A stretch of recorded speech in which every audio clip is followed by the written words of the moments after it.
Hi everyone, I'm Alexia Casale and I'm here with the lovely Elizabeth and Kate Corr and to talk about their book, A Throne of Swans. It's actually a duology. So the first one is out from Hotley now, but the new one, A Crown of Talents, is out on the 14th of January next year. So make sure you look down in the description for the links to get this one and to pre-order the next one. And we're going to do a quick Q&A and we're going to talk about world building because the duology is a fantasy series. So I wanted to ask you first, what really brings a world to life for you guys when you're reading or writing fantasy? What are the types of things that really make you feel, no, I believe this is a real place, I believe these are real people and the society works like this? What are those things? What are those details?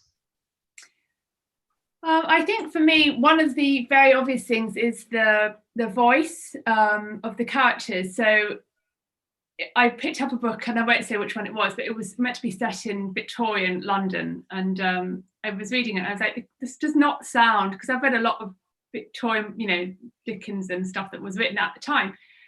And obviously you don't need to reproduce that exactly, but there needs to be like a very similitude, I guess. And these people just did not sound, they sounded like modern day people who'd been plopped down in, and I was like, I can't read it. I was like, I really want to like this, but it was just too much for me.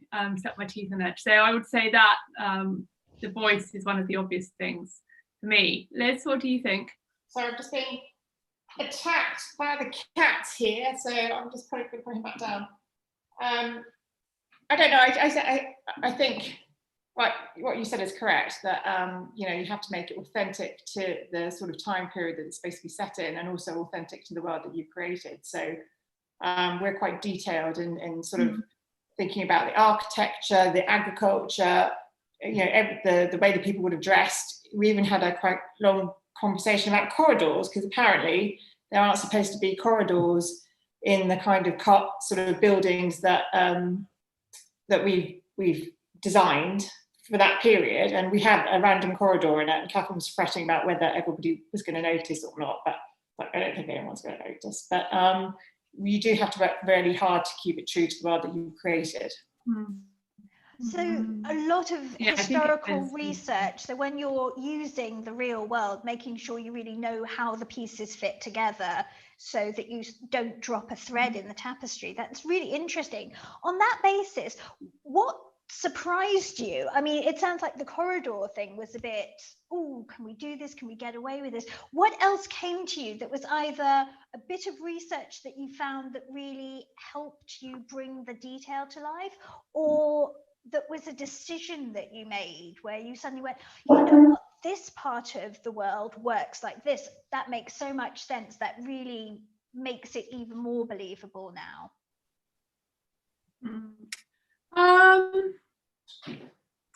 I would say, sorry, did you have, I would say it was I suppose about forms of government in different periods. I mean, obviously this is a fantasy, it's a high fantasy, it's not set in as a historical novel, but we're broadly focusing on, or trying to make it sound as if it was something that would be equivalent to like the early 18th century, I suppose, in the UK.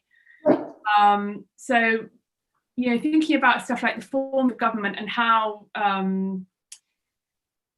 an assembly might work in terms of if it was sort of similar to France, I suppose, and that a monarchy where there is an assembly underneath it, but it's all very much, there's limited powers that the assembly has and that sort of thing. So that kind of made sense in terms of what we were looking for as how the society would function, and it would enable us to, have that sort of sense of the big division between the nobility and the rest of the population.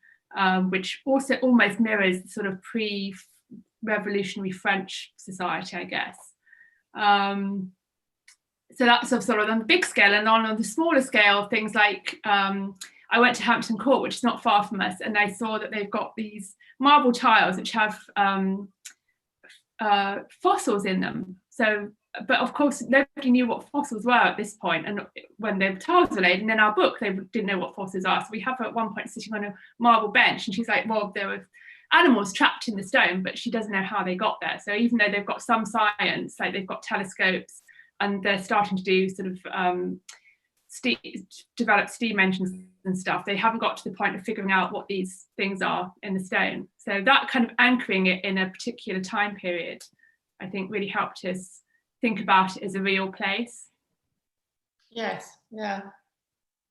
And I said it all, or yeah, I just think we've tried really hard to add in a lot of details which are specific to this version of humanity that we've created. So they are flightless nobles. They spend a lot of the time on the wing flying.